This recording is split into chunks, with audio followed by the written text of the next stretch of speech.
Muchas gracias, señor presidente. Su servidor Carlos Federico de Conexión MX, Conexión Online y de los canales hermanos Nefta Noticias, Mexicano en Bélgica y Expresión Política.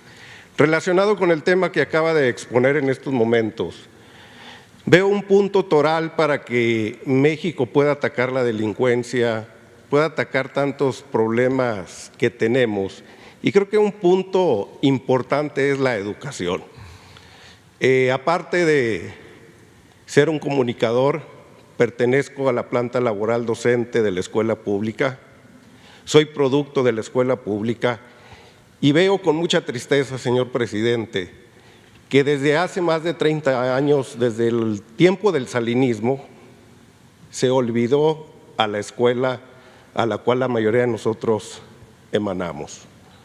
30 años de atraso. 30 años de atraso tecnológico, en el cual no somos competitivos ante las escuelas privadas. Recuerdo muy bien que en aquellos talleres en los años 80, en las comunidades en las cuales nosotros vivíamos, una comunidad de cerca de 600,000 habitantes, la ciudad de Torreón, Coahuila, había colegios de paga contados, con una mano los contábamos. Empezaron a proliferar en la época neoliberal la educación privada. Tristemente empezaron a tener atrasos nuestra escuela pública, la cual era competitiva, la cual teníamos los primeros lugares, los cuales gente de clase media y media baja acudían a esos planteles porque íbamos a la par. Con el tiempo y en los últimos 30 años, la gente empezó a emigrar a los colegios. Hoy, hasta en colonias de bajos recursos, colonias de Infonavit, proliferan estos colegios, donde también nos regalaron esa falsa idea de que pertenecer a un colegio era de estatus social, era ser más, era ser diferente. Y la sociedad mexicana en muchos lugares se las compraron. Lugares en los cuales apenas se completa para el sustento económico de la familia, donde a veces el padre de familia lleva un peso más a la casa y con ilusión cambian a sus hijos a los colegios. Y le digo porque la matrícula de la escuela pública ha bajado bastante y ha crecido tanto esa privatización de la escuela en México. Señor presidente, bajo esa historia necesitamos que el gobierno de la Cuarta Transformación empiece a emparejar a nuestras escuelas, a esas escuelas que fueron olvidadas durante mucho tiempo, esas escuelas que se volvieron invisibles, esas escuelas en el atraso. Tristemente, nuestros alumnos de nivel secundaria, muchos emigran ya a las cuestiones laborales y van sumamente desprotegidos en las cuestiones prácticas, en las cuestiones de lo que hoy se pide como las nuevas tecnologías, donde carecemos de ellas. Y no hay que olvidar, porque es demasiado lo que está sucediendo en las escuelas públicas, presidente. Los contubernios que hay, su voluntad la conocemos, su voluntad de cambiar a México, su voluntad de cambiar la educación, pero a nivel de piso todavía batallamos bastante con esos directores de escuela que les dio mucho poder la reforma educativa y los sexenios anteriores, donde se han vuelto fuentes de ingresos extras para todo este tipo de personajes, los cuales dirigen esas escuelas, y tanto poder les dieron que tristemente nos tuvieron con la bota en el cuello y todavía, en muchos aspectos, a la planta laboral. Habiendo síntomas de corrupción increíble que usted no se imagina. Ejemplo, una técnica que cobra más de 1,500 pesos de inscripción para la cuota de padres de familia, porque tampoco nunca se cumplió el artículo 3 de la gratuidad en las escuelas. Se tenía que acudir a la cooperación de las familias. situaciones en las cuales no se esclarecen ese tipo de gastos, donde vemos que esos recursos son llevados hacia otros lados. Es triste ver que todavía hasta el día de hoy se haya creado una figura en este sexenio, pero que le hayan gente, directivos, a cómo estar en contubernios con padres de familia, con profesores, para poder seguir ejerciendo esa cooperación de cada uno de las personas que acuden a esos lugares y desviarlas a sus bolsillos. Lo vemos tristemente que así es. Y otra cosa son las normales superiores que usted nos prometió que iban a tener auge. Hasta el día de hoy vemos que la planta estudiantil en esos lugares es muy poca, muy baja. En el sistema neoliberal, recuerdo muy bien en precampaña y en campaña que José Antonio Mit Curibreña lo decía con mucho felicidad, expresaba que ellos habían abierto el abanico del ingreso de docentes, que no solo había que pasar por normales, sino cualquier licenciado, ingeniero, podía ser maestro. Y recuerdo muy bien una entrevista en la cual él se jactaba diciendo: ahora tú que eres ingeniero, ahora tú que eres licenciado, puedes ser maestro de nivel primaria. Espero y entendamos estas palabras, que no cualquier egresado de cualquier universidad puede atender niños y adolescentes. Hay que tener una preparación, hay que estudiar en normales, hay que llevar técnicas de enseñanza y empatía con la relación del crecimiento de los alumnos. Las escuelas normales se están cayendo, señor presidente. La planta de inscripción es muy baja en estos momentos.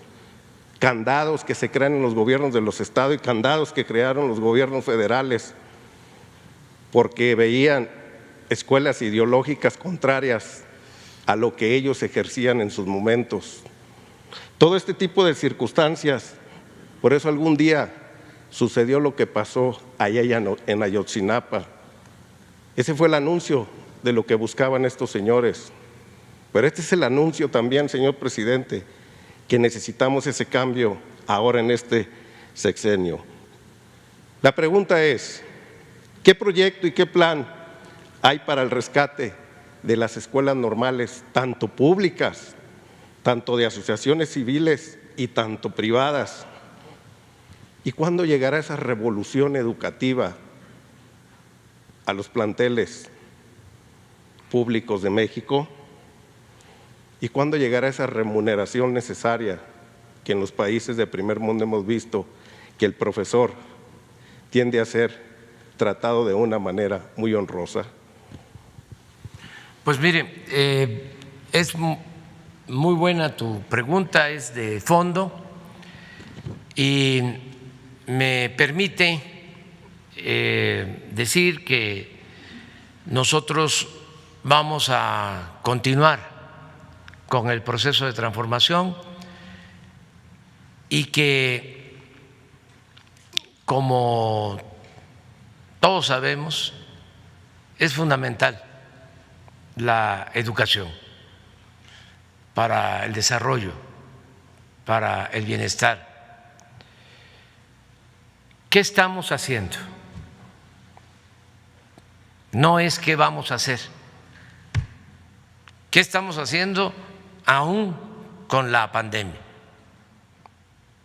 Que llevamos un año padeciendo de la pandemia. Primero, se le está dando un trato digno a los maestros, que no tiene que ver nada más con lo salarial o con lo material. Ya no se insulta al maestro como se hizo durante el periodo neoliberal. Ya no se denigra a nuestras maestras, a nuestros maestros. Porque en el plan de privatizar la educación, en el modelo anterior, se tenía que descalificar la educación pública. Y esto incluía descalificar a los maestros, culparlos del atraso educativo del país. Habían campañas con ese propósito. Si estaba mal la educación era porque los maestros no trabajaban, porque había mucho ausentismo, porque eran unos revoltosos. De ahí surgió, en efecto, la campaña en contra de las normales públicas, de las normales rurales, en contra de Ayotzinapa, el cierre del MESHE, todo eso. Bueno, esa política ya no prevalece, ya no es así. A lo que hacías referencia de que cualquiera podía ser maestro, con la idea de cancelar las normales, pues ya en la nueva legislación queda establecido de que los maestros de las escuelas tendrán que ser egresados de las normales y que todo el que sale, que todo el que egresa de una normal tiene garantizada una plaza. Entonces, lo primero son los maestros. ¿Qué resultados hemos tenido?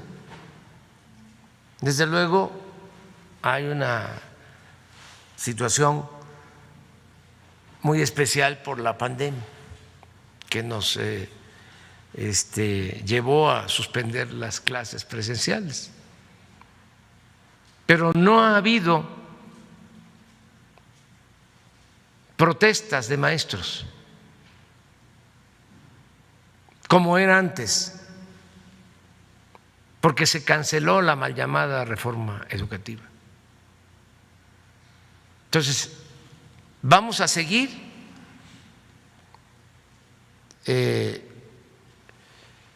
apoyando a los maestros.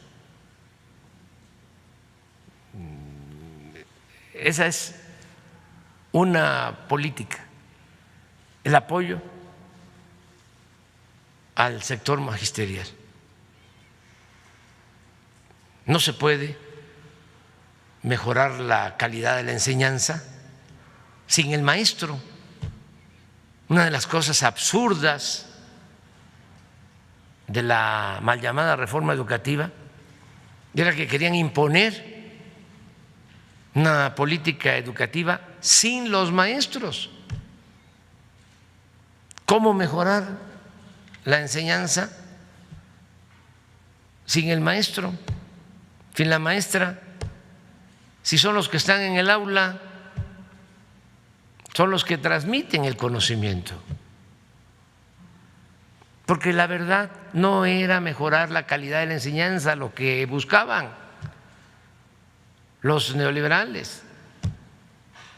Su propósito era poner la educación al mercado, privatizarla, convertir la educación en una mercancía que solo pudiesen adquirirla quienes tuvieran para pagar colegiatura, para pagar una escuela privada. Y en efecto crecieron mucho las escuelas privadas, creció la matrícula de las escuelas privadas y se estancó y se redujo la educación pública. Yo nunca he estado en contra de la educación privada. El que tiene para pagar una escuela privada lo puede hacer, está en su derecho. Pero el gobierno está obligado a garantizar la educación pública gratuita, de calidad, en todos los niveles escolares. Y eso es lo que prevalece ahora.